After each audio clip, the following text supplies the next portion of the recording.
Good day, and thanks for tuning in to this presentation. My name is Laurie McNaughton. I am the coach. I've been coaching now for 18 years, and I'm looking forward to helping you create a business that is profitable, runs like a well-oiled machine without you needing to be there all the time. So welcome to Smashing Through the Glass Ceiling. As many of you know, in the business world, there's lots of glass ceilings in the business. The first one is opening day. The second one is that first month you sell 100,000. The next one is 500,000, a million, 3 million, 5 million, 10, 15, 20 million. There's all kinds of ceilings as you go along, and they all come with their own little complexities. But what I'm going to share with you today here in my presentation are strategies and ideas that will help you blast through that glass ceiling and get to that beautiful place in the business, as I said, where it's running like a well-oiled machine and you don't need to be there. So 5 steps to an abundant business. Let's take a look. And before we get started, I should tell you a little bit more about myself. I've got 18 years as a coach. 15 of those were spent with the #1 business coaching firm in the world, of which I was one of the top performers there. I presented at their regional as well as global conferences. I've read over 400 books on business. You can see my bookshelf back there. My phone is jam-packed full of books, both audio and written books. I like to listen to audio when I'm driving, but I like to read things typically. I've attended over 30 business conferences around the world. As I mentioned, some of them I presented at. I've worked with over 300 businesses in the last 18 years at different levels. I've worked with just about 100 one-on-one. And with those 100 businesses, approximately 100, it's a little less than 100, they've seen collectively over $100 million in improved top line. Now, some got a lion's share of that, but I work with a lot of different sizes of businesses, and the small ones, when you take somebody from 250 to 600,000, or somebody who's 400 to $1 million, they're pretty excited about that. And probably more importantly is they also saw a 52% increase in profits, as well as a 54% reduction in the number of hours they're working. And I'm going to talk more about that in a minute or two. Let's just keep moving along here. I've participated in over a dozen multi-day personal development courses. Now, I say that with a point of pride because Jim Rohn, if you haven't heard him, look him up online. He's the grandfather of personal development, said this, and that is, work harder on yourself than you do on your job, because as you become better, you'll become better at everything. I'm a better coach. I'm a better husband. I'm a better friend. I'm a better family member as a result of all of this knowledge, information, and just a pursuit of personal development. And it's changed my life, and it's dramatic, very dramatic. I'm committed to being a lifelong learner. I've got over 30 plus years in all kinds of ideas of business, mostly sales, of which I've always been a top performer. And I'm an avid traveler, and I'm a below average golfer. Okay, let's keep moving along here. So why did you start your business? Let me start there. Let me ask this question. Why did you start your business? I'm going to take a stab in the dark that it really is all related to one word, and that word is freedom. You wanted to have the freedom of choice, the freedom of opportunity, the freedom to do what you want, with whoever you want, when you want, without worrying about, do I have the money to do this? Whether you're a small business or a medium-sized business, we won't get beyond that. When we start talking large businesses, we're talking 100 million, 100 billion, or so it starts to throw everything out of whack. I typically work with anyone that's somewhere between $500,000 and $15 million in revenue, although I have worked with several companies that are more than that, but the typical market that I fall into is in there. all of those people wanted the freedom of choice, and that's why they started their businesses. So too many of them, though, they got stuck here. Frustration, confusion, burnout, and just, dragging around stuff, just tired them out. So a lot of the stuff that I'm going to cover today, a lot of strategies, ideas that I'm going to cover here today will help you, first of all, remove the confusion, which will lower your stress and actually energize you. And cast off, so you're not dragging around this anchor with you. So the four most common symptoms a business isn't working is no time. The business owners spending way too much time at work and missing out on all kinds of important things and sacrificing their own health trying to make this work. They have a dysfunctional team. They can't find, they can't keep, or they can't get the best out of their team. Or they have, below average profitability in the company. And we're not in here. You have to make profit. Profit is not a swear word. Profit is a great word. And then stunted growth. And that means like, it just seems like you take 3 steps forward, you take 2 steps back.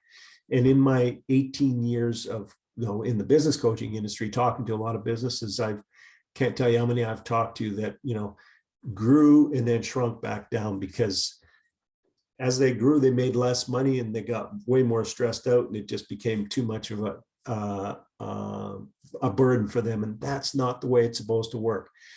The way it works when you do it right, and I'm going to talk about all the systems and processes, well, not all of the systems and processes, but a lot of the ideas and concepts and strategies that will help you build this team, build this business so that it doesn't require you to be there all the time, and it makes good profit. So you don't have the stresses in your life and you're enjoying yourself. So as a business owner, the most important thing and the most valuable thing to you is your time, and where you spend your time is going to be a direct reflection of the success that you have in your business. A little deeper into the presentation, I'm going to get into in a little bit more detail, but let's just make a point here while we're here. Are you working on your business? Are you on the bridge, looking out over the horizon, looking for opportunities, looking for threats, looking for business industry strategies, ideas to improve and grow your business? Or are you working in your business? And here's the deal, guys. And I know this, a lot of you guys were technicians, a lot of you guys, whether you're a plumber, electrician, or an auto repair or body or massage therapy, hair salon, whatever it might be, that's what you're good at. And so when you start your business and it gets busy, guess what you start doing? You start putting the tool belt on again. And that's not the right strategy. That is going to be a strategy to create more stress and anxiety in your life, frustration, suck up all your time and lower your profits. Because, as a auto repair mechanic, there's a certain threshold in terms of trading your time for money. As a business owner, you're not trading your time for money. You're trading your expertise for money. You're trading your ability to build a successful business for money. And we're going to talk about that because everybody should have an exit plan in their business. And that exit plan should be that business is sold for a healthy profit at some time and goes on to another generation of people to create a great lifestyle for them. Too many times I've talked to, again, businesses that they just closed, which is crazy to me. So you're the owner of the company. You want to have freedom. Your job here is to hire, train, supply all the tools that the team needs to do to look after the customers, pay them, all the things about building an exceptional team of people who will then look after the customers, and the customer pays the business, and then it goes around again. It just keeps going in a cycle like that. Your job is not to be working with the customers. Your job is not to be working in the business. Your job is to be working on creating a profitable business that runs like a well-oiled machine that doesn't need you to be there all the time. So, are you stuck with what you know?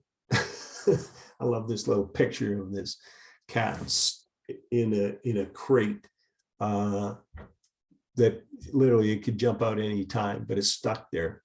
And this is where a lot of you are. Here's the thing.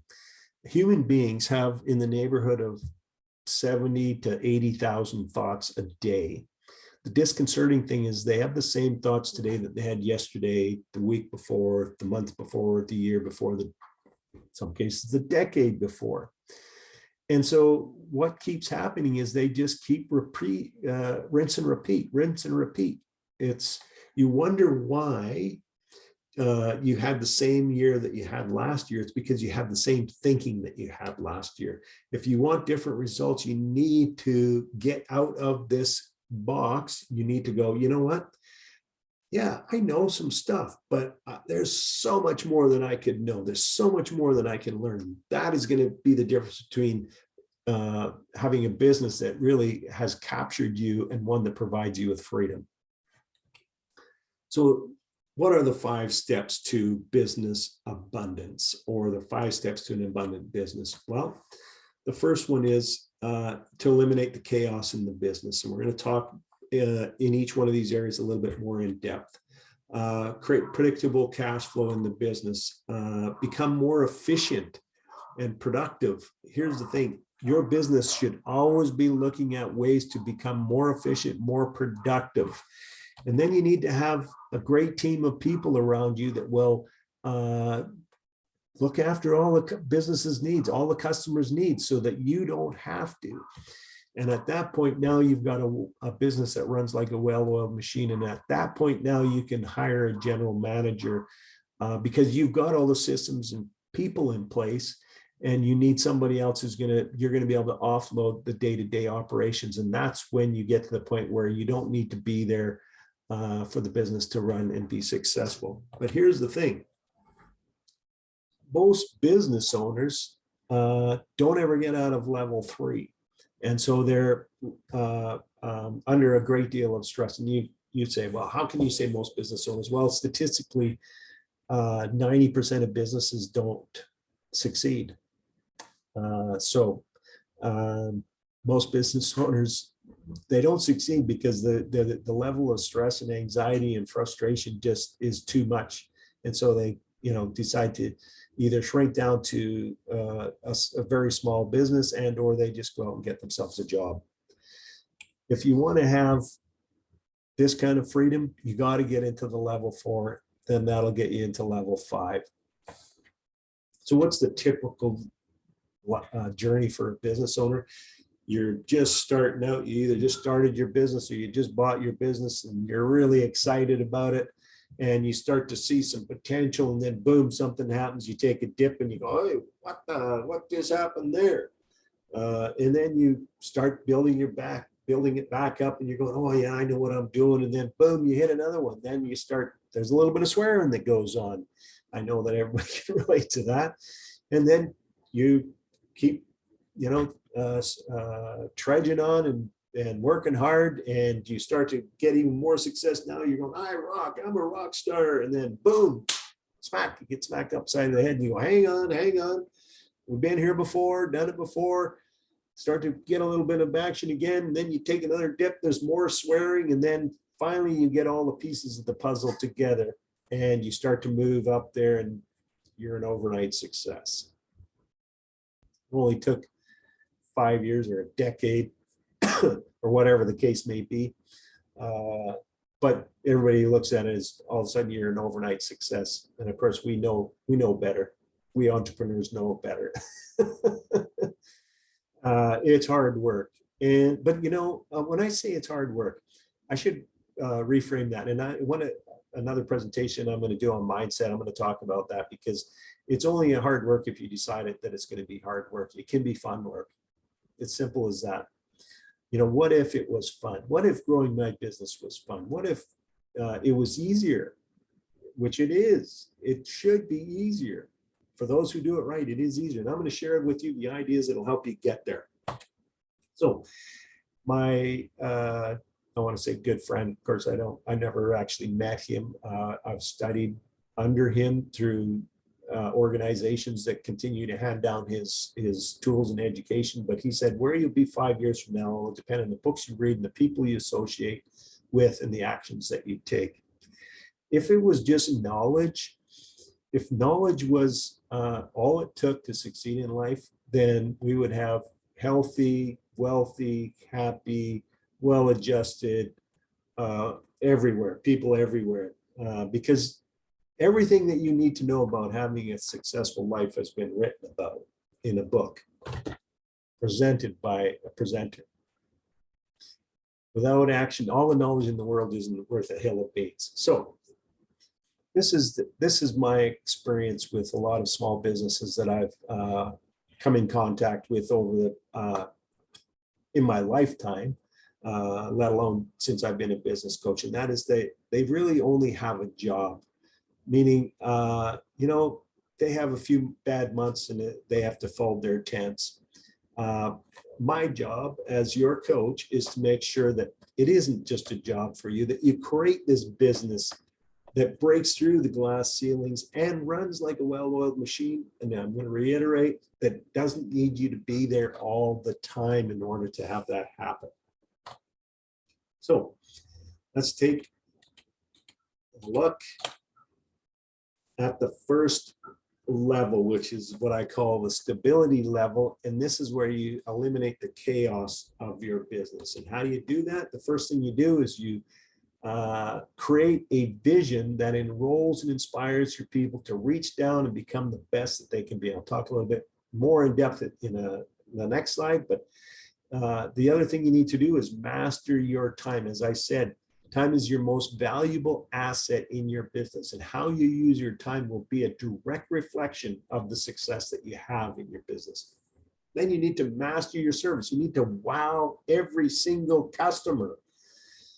Let me ask you this. If you had every single customer who had ever bought from you, still buying from you, and or referring all their friends and family to you, what would your business look like today?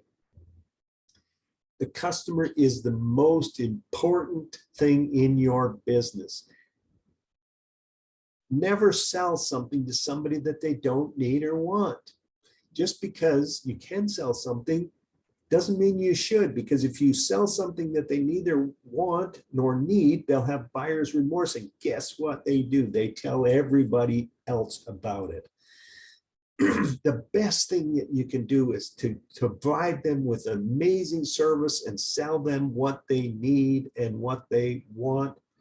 And if you know, like for instance, if you know, for instance, if they get a can of paint, that a brush and a roller would be a good thing, that's what you do. And we'll talk a little bit about that in one of the other strategies. And then you got to master the money. And I'm going to talk more in depth about, how you do that. So let's start with the vision statement. In Alice in Wonderland, the cat in the hat said, if you don't know where you're going, any road will get you there. Why is a vision so important to you, the business owner? Well, first of all, it guides you to where you want to go. So going back to the freedom idea, what does your business look like when you have that freedom? But secondly, a lot of businesses struggle to find, keep, and get the best out of their people. And the reason for that is because they don't have a compelling vision that enrolls, inspires, excites people to dig down and reach in and maximize their own personal potential so that they can fulfill their hopes and dreams. Because remember this, the people that come to work for you, they have hopes and dreams. They have goals, they have desires, and the best people, the people that are going to really work hard, become the best people and help you grow your business are goal-orientated people who have a clearly defined vision of how they want their life to turn out.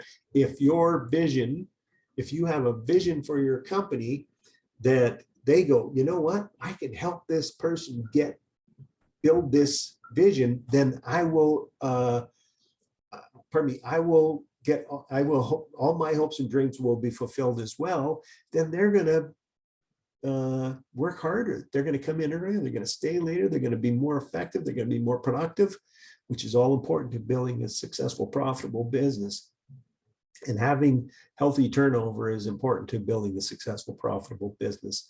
And so, building a compelling vision for these people so they go, if I'm a high-end performing person and I go, yep, I want to go to work for that gal because I can see myself fulfilling my dreams by working, helping her fulfill her dreams. If you don't have that, then guess who you're going to attract? Sorry, that was a pause for theatrical reasons. Yeah, I mean, you want to have the best people. You don't want to have a bunch of duds working for you. So the other part of getting people behind you is a mission statement. So if I could say, the vision statement is climbing the mountain. The mission statement is how we're going to climb the mountain.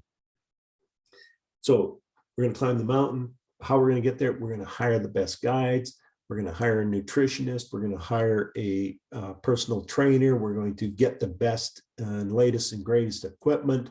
We're going to, whatever those things are that needs to, so that we can have the best possible team to summit that mountain. It's the same thing when you think about your business. So what does a mission statement typically look like? Well, it has, if you look at this infographic here, training, being a professional, education, knowledge, competence, improvement, getting results, software, all of those things could be part of the mission statement that is going to help you build this exceptional business that I said, and I'm going to repeat, runs like a well-oiled machine and doesn't need you to be there all the time. So time, as I mentioned, this is your most valuable asset. When I think about helping my clients all the time, is I say 20%, I follow the Pareto Principle. If you're not familiar with that, you can Google it. You can just Google 80-20 rule. It's easier to spell than Pareto. Basically, what it says is 20% of the people who go to a picnic eat 80% of the food. 20% of the people who go to a party drink 80% of the alcohol. And that becomes evident fairly quickly. My point is that 20% of what you do as the business owner accounts for 80% of your results. Now, just take a little deep breath here for a second and let this sink in. That means that 80% of what you do only accounts for 20% of your results. So that means that 80%, first of all, a big chunk of that should be just, that's gone. Stop doing that. And a chunk of that should be delegated, not abdicated, but delegated to other people in the business so that you can focus in on the 20% that's going to give you the 80% of the results. So the next thing you need to do is, are you delivering consistency? Are you delivering consistently? Let me reframe that. Here's the thing about business and growth, and I mentioned this earlier, is that, if you had every single customer that you ever attracted into your business, continuing to buy from you and or referring all their friends and family to you because of the wow factor that you create in your delivery, and it has to be consistent every time, because let's just say one day I happen to be in a good mood and I give everybody great service that day. The next day I come in, I'm in a crabby mood, so I give everybody crappy service. I think you see the potential here. And, think about a time when you had an exceptional service from a company that you did business with, whether that was a retail outlet or a service provider, whatever the case may be. My guess is those are few and far between. And therein, ladies and gentlemen, lies the opportunity. Therein lies the opportunity. It ain't rocket science here. Make people feel good when they come to shop from you, and they'll tell more people about it and they'll come back again. Make people feel like they're an inconvenience. And I'm going to share a story here because this is a prime example of this. My wife had been rear-ended, and so she had this bumper in the back of her car that had to be replaced. So we took it to the body shop. We got a rental car from Enterprise Rental, and the day that we had to, or I was going to pick up her car, I took the rental car to the body shop to get her car keys. And the girl at the front counter of the body shop looked at me like I was an inconvenience to her. Basically no smile, no friendliness, no nothing. I get the car keys, sign off on the bill, or whatever you do. And then I drive back to the Enterprise car rental place. I open up the door, and around from the counter comes a guy with his hand out, big smile on his face, shaked my hand, said, "Hi, my name is," and you are? I say, "I'm Laurie. Are you picking up or dropping off?" He says, "I'm dropping off." And he says, "Great, come on over here. Sheila here will look after you." Sheila's the same way, smiling, friendly, happy. She takes care of, I give her the keys. I go with the guy that to drive me back to the body shop to pick up the car. And he's friendly and engaging. And I still talk about that. And it's like 10 years later, if not longer. That was an exceptional buying experience. And I wouldn't rent a car from anywhere else. So how are you working to deliver consistency in yours? Okay. Mastering the money game. This is vitally important, and it's something that so many businesses that don't succeed or don't do well don't master. Understanding budgets, understanding cash flow, understanding profit and loss, understanding your balance sheet, and understanding break even in your business are all vital numbers to understand. Leads, conversion rate, average dollar sale, number of transactions, and margins in your business. Knowing what your margins are in your products and services is vital to having a successful business experience and creating, what am I going to say, a profitable business that runs like a well-oiled machine without you. Sorry, can't help myself. If you can't have a little bit of fun, what's the point, right? So 5 steps to an abundant business. Let's dive back in here. Let's talk about predictable cash flow. Now that you've got a solid foundation for your business, and remember, think of it like a house. Like if you build your house on a weak foundation, what's probably going to happen? It's going to collapse. It's the same thing in business. So first thing you need to understand, and the most important thing you need to understand if you want to create predictable cash flow in your business, is understanding this one point: niche. The definition of a niche is no competition. This particular little monster doesn't have any competition in the water. It's the king of the jungle, not the jungle, the water, so to speak. So the point of this is why should I buy from you and not your competition? Why are you better? How do you add more value to the transactions that I do with you? And remember this, people don't buy on price, they buy on value. People don't buy on price, they buy on value. And I don't care if they're buying inexpensive stuff or expensive stuff, it all comes down to value. What is it that they value? And how you can describe that and how you can work with them to do that is going to be the difference between having a very successful company and one that sputters along and maybe reaches mediocre. So, what is your USP? What is your unique selling proposition? Now, I have tools to help you develop a USP for your business. I have the tools. Let's just leave it at that. I've got the tools. You want to find out what they are, get in touch with me. So let's talk about knowing your numbers, because I want to talk about exponential growth, not just, small growth like 5-10% type numbers, because those are boring. Exponential growth is way more exciting. So what are the numbers you need to measure? Well, first of all, you need to know how many leads you're getting or how many people come in. If you're a retail store, how many people came into your store? If you're a restaurant, how many people came into your store? If you're a gym, how many people came into your store? If you're a plumber, plumbing company, electrical company, any kind of service provider, anytime somebody contacts your company because they have a need related to what it is that you sell, that is a lead for your company. And you need to know, number one, how many you got, whether it's a day, a week, or a month, or a quarter or a year. All of this, you'll be able to add up. Start with a day, start with a week, start with a month, and then you'll be able to add up. And then where did they come from? And I always get pushback from people because they go, they don't know. Yes, they know where they came. They know whether somebody told them about them and they saw you on an ad. Maybe they read about you in the coffee news. Maybe they saw you in the newspaper. Maybe they heard you on the radio. Maybe a friend told them about you. Whatever that is, always ask. So how did you find out about me? I always ask that every time somebody I'm in contact with somebody. How did you find out about me?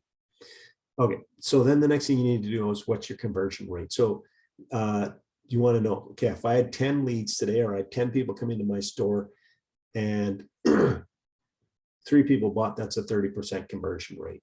Now for a restaurant, hopefully if 10 people came into your restaurant, 10 people actually bought. So a more important number for you is going to be what the average dollar sale is, but we'll get to that in a second. You still want to measure, you know what I mean? You get what I'm talking about here. So how many leads you generated and from where, and what's your conversion rate or your close rate? So let's take a look here. Now you know how many customers that you have. Now you want to know the number of transactions that you have, the average dollar sale, and which will equal, when you take the number of customers and multiply them by your number of transactions, your average dollar sale, you'll know what your revenue is. And when you multiply that by your profit margin, you'll know what your profit is. Pardon me. These are all numbers that you should be measuring on a regular basis. Now, I'm going to share with you a couple of strategies here. Just from an interest standpoint, first of all, number of transactions or average dollar sales. So this is an example of a guy that I worked with. He owned a car wash, convenience store, and a gas station. And he had 13,500 transactions every month. And so we focused in on improving his average dollar sale, and we increased it by $2.47. All you need to do is do the math on that, and you can see the value and what that was for him and his company. Now, a suggestion around your profit margin is to make sure that you're always combing through your expenses to make sure that you haven't incurred expenses that you don't need to incur. Because let's just say you whack $1,000 worth of expenses, monthly expenses, off your profit and loss statement. That $1,000 goes directly to the bottom line.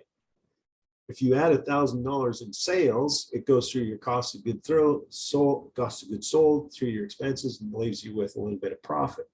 So every quarter you should be looking at your expenses and going through them, combing through them, making sure you're not paying for stuff you don't need to be paying for, stuff you're not using. Okay, let's keep moving along, because let's have a look and see what this looks like for you. So this is a pet grooming place. They had 4,000 inquiries about getting their services. 25% of the people that called them became customers, so 1,000 of them became customers. On average, they bought twice a year. And again, everything's on average, because some people would use it 4 times a year and some people would only use it 1 time a year, but on average it was 2 times. And it's important to know what the average is, because you're just measuring that to see when you put in new strategies to see what happens. So when they were there, they bought $100 worth of stuff, $100 worth of services. There's a 25% margin, so they made $50,000 in profit. So what could that mean to you? Well, let's take a look. First of all, you got better at your marketing. You better headlines, better niche, better copy, and a better offer that got people to inquire more often. So in this case, there's 400 more people, and so they had 4,400 people instead of 4,000. They got better at their conversion rate because they, read a book on sales and service. And they also, we talked about developing your USP. The USP also helps at the number of leads, but it also helps in your conversion rate. So they were able to convert a few more people. So instead of 25%, their conversion rate was 27.5%. So now they got 1,210 customers instead of 1,000. And because they offered different services, they added some more services. They were able to get people to come in a little bit more often. And so instead of twice a year, they came in 2.2 times a year. And they, put out some, high purchase items around the front counter, toys, leashes, treats, that sort of thing. So they were able to sell, instead of just $100 when the people came in, they sold $110. So instead of $200,000 in revenue, anybody want to guess what it is? Almost $100,000 more. Not much change in each one of those areas, but $292,820. So $92,820 more in sales. And because they were looking at their expenses and making sure that they were keeping their expenses under control, they were able to improve their profit margin to 27.5. So now they make $80,525. That's $30,000 more just by making small incremental changes. They increased the revenue by 46%, but more importantly, they increased the profit by 61%. That's exponential growth, people. And that's just by looking at each one of those areas and just doing a 10% increase in each one of those areas. Strategy. It's all about the strategy. So, what's the potential in your business when you focus in on each one of those areas? Okay, let's keep moving along here. So 5 steps, boom, now we're at the leverage level. Leverage is about doing more with less, You want to, find ways to become more productive, more efficient, and by doing, with less, what's the word? The same amount of people or less, or the same amount of systems and processes or less. So leverage is all about creating systems in your business. Nice little acronym. Saving you, I love this word stress, because I know when I'm talking business owners, most of them are stressed to the nines. It's funny, people always want to get into business. Once they get into the business, they go, holy moly, this is a little different ballgame than I thought it was. For all of those who want to start a business, just remember, you're going to have to be able to keep yourself in the game by keeping your stress levels manageable, because if they get out of control, we've seen it, it's destroyed a lot of people. So saving you stress, time, energy, and money. And systems, where do you find this leverage? You find it in creating systems. A system could be, here's a document on how you open the store. Here's a document on how you close the store. Here's a document how you answer the phone. Here's a document how you distribute the mail. Here's a document on how you, and all of the simple systems in the business should be documented. The KISS method said, keep it simple and succeed. Keep it simple, stupid. Here's the thing, and I hesitate to say this because not everybody has a high level of intelligence, but that doesn't mean that they can't be contributing members to society. You need to be able to have help these people function well inside your business. So create these systems, document them so that you can train people, and eventually you don't have to do anything with it anymore, because it's all ingrained, it's part of who they are. Technology. I'm of a vintage when we got paid, when I was like in my, this was the 70s, 80s, maybe even early 90s. I don't think it was in the 90s, but certainly into the 80s. We had to go to the bank to cash our checks. We had to stand in line. And if we wanted to get money, we had to withdraw money, not from an ATM, but from the teller. If you can imagine, what would that be like now? It would be insane. So technology is a way that can save. I know that technology can sometimes feel like a double-edged sword, but if used properly, it will benefit you hugely. And then people. People are your number one asset in your company in a lot of cases. And so training them is vitally important. Like a well-trained employee who is engaged with your vision is going to be like leverage like you've never known. And then marketing, does your market hit the right target market? Does your marketing hit enough people? Does your marketing speak to the right people? Does it say what they want to hear? Does it hit their pain point so that they go, we have to come and this is who we can deal with.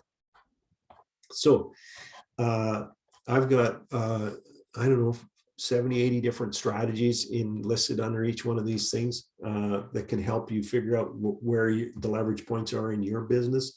But for certain, the systems, technology, people, and marketing. So let's take a little bit of a look. And it's a little bit of a, this is what we've talked about already. So in order to create more leverage in your business, you need a good vision statement. Show them where you're going. Mission statement, show them how you're going to get there. A culture statement, show them how to behave on the way there.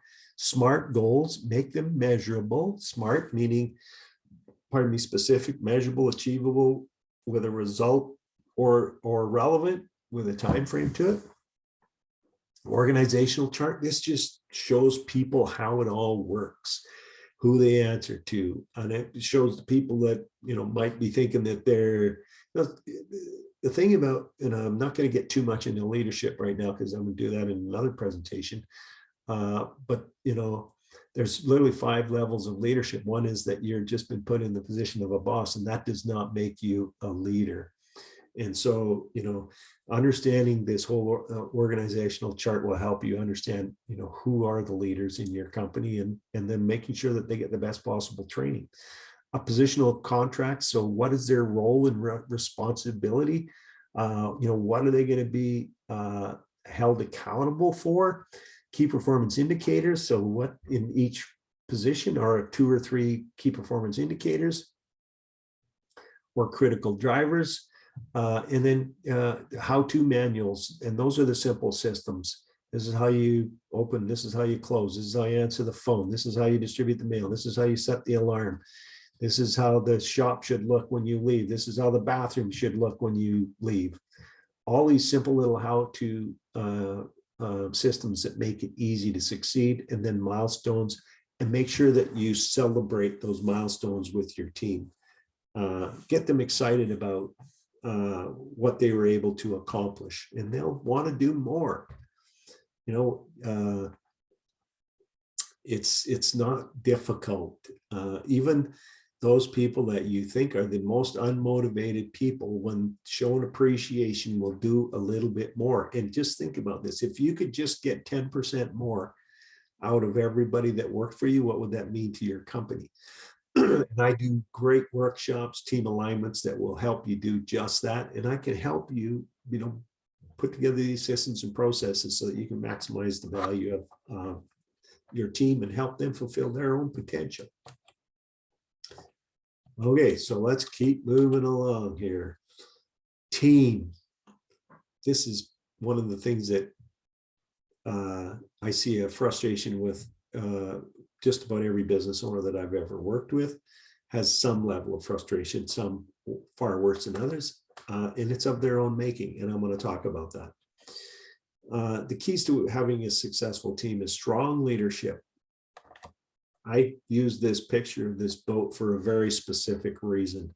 This sailing race, the difference between first and second is like seconds. Like in most races for that, but there's a whole team of people that makes this work.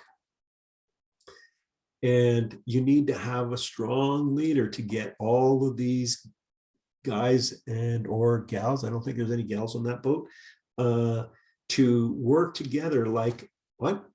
A well-oiled machine with the common goal of winning the race. Each one of those guys knows exactly what to do whenever, whatever the is called out from the captain of the ship, everybody knows exactly what their role is and how to do it efficiently and quickly and fast. So you got to have strong leadership. And I can tell you this, strong leadership is not micromanaging. Strong leadership is not yelling at people. Strong leadership is not barking orders and being belligerent. That is just, what's a kind word I can say? I'm not gonna say anything. Nobody deserves to be yelled at. Listen, if you have people that need to be yelled at, then you probably should help them find employment elsewhere. But my guess is that if you have people that need to be yelled at, it's because you're a yeller. So that's not leadership. That's not leadership. Leadership is inspiring and enrolling people to want to dig deep and maximize their own potential. So the other thing you need to, I mentioned the common goal. You need to have a common goal. Everybody's got to be moving towards the same purpose. You need to have rules of the game. Think about, if you look at a football field, you've got the lines for the yardage, you got the boundaries, you got the end zones, and then you got a set of rules. And as long as everybody stays within the guide, or pardon me, the line, so to speak, doesn't go out of bounds, and they play by the rules, then you can do just about anything to succeed. It's the same thing with business. You want to create boundaries and rules and say, listen, as long as you stick within these guidelines and these rules, you can do anything to succeed. So that leads to the next, or that doesn't lead to the next one, but the one after that is you need to have an action plan. Again, this is about keeping good people engaged. If you don't have a plan, then good people are not going to be engaged.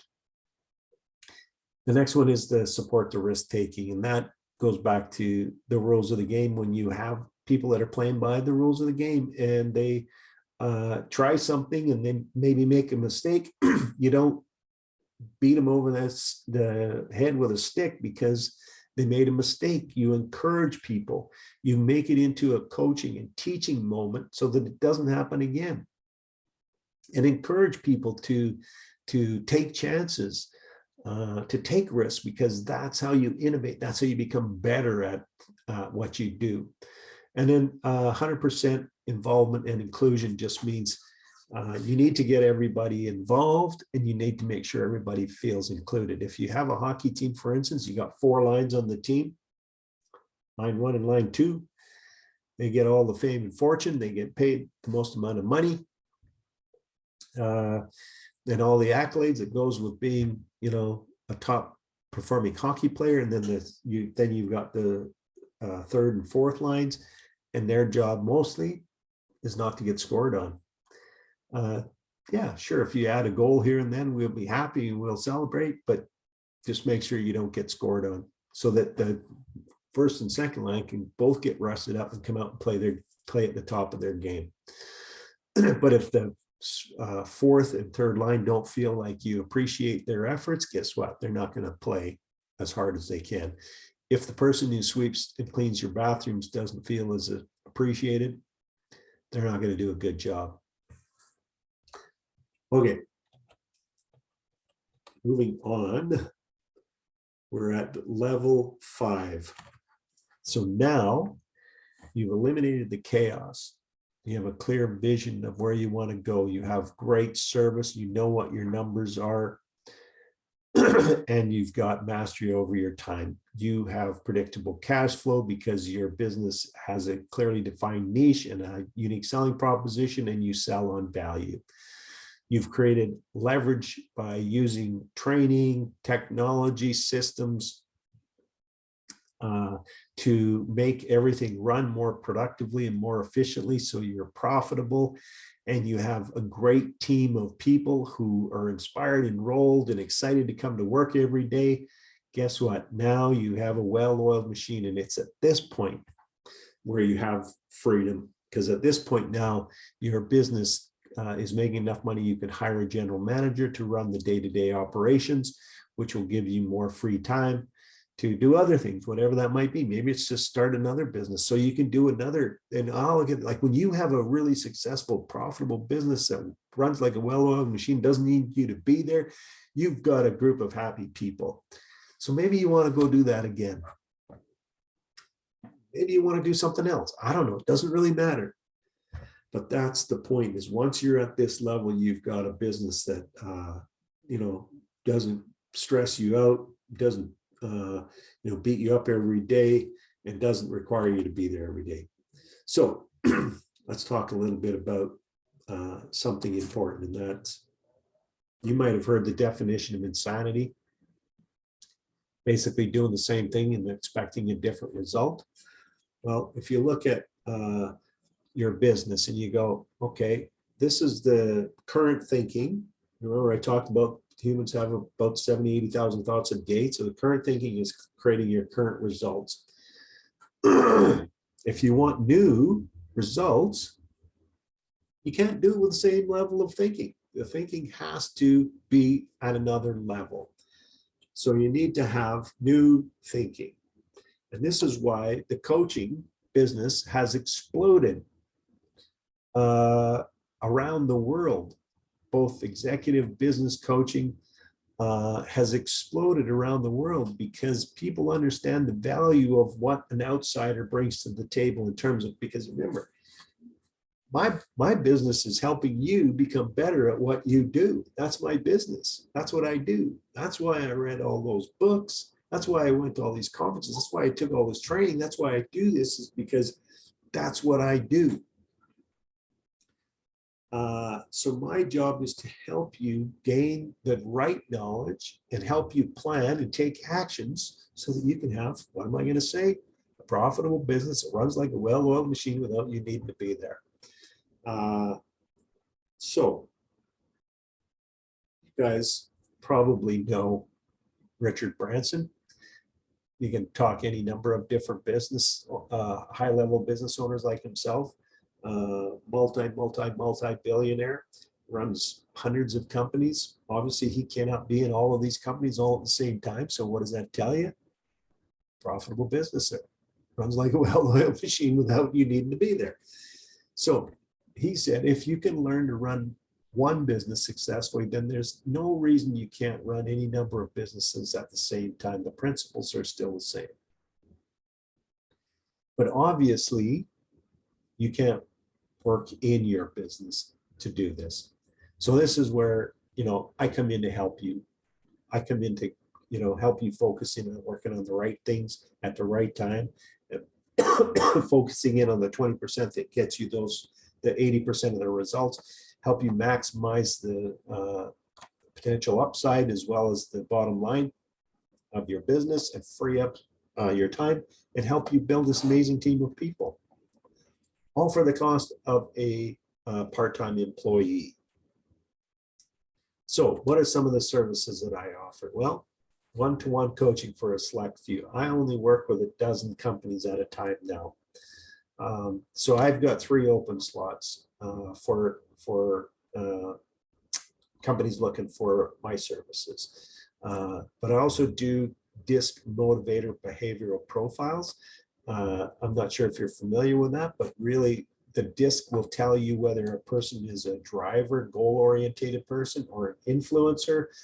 People who like, these 2 groups of people like to work with people and like to make things happen, or whether they're more compliant, meaning somebody who's more analytical, detail orientated, or maybe they're more in the supportive end of things, where they're the kind of people that work beautifully in customer service because they want to help people. And the motivators basically looks at, okay, what motivates these people? Is it money? Is it power? Is it being an individual? Is it teaching? Is it rules? Whatever it is that motivates these people. These are hugely valuable for building an exceptional team. I do in-house workshops for you, like whether that's customer service, sales training, as I mentioned earlier, team alignments, and yearly strategic planning, as well as quarterly planning. These are all the services that I offer to you, the business owner, to help you, again, what am I going to say? Build a profitable business that runs like a well-oiled machine without you needing to be there. So my guess is that you're in one of 2 places right now. One is, thank you very much. That was good. I really appreciate it, but I'm going to go out and improve my business on my own. And I am happy and excited for you. And I want you to succeed. I want you to have the best business. And I just want success for you. Or maybe you're in this place where you say, you know what, I'm interested in exponential growth and building my dream business. What are my options? Well, go to lauriemcnaughton.com and fill out the book a meeting with me. It'll be just a 15-minute meeting on the phone first, because we both want to, because what I say about time is our most valuable asset, right? We don't want to waste each other's time. So I'll be able to tell you fairly quickly whether I can help you or not. Then you'll get an idea of if you are interested in working a little bit deeper.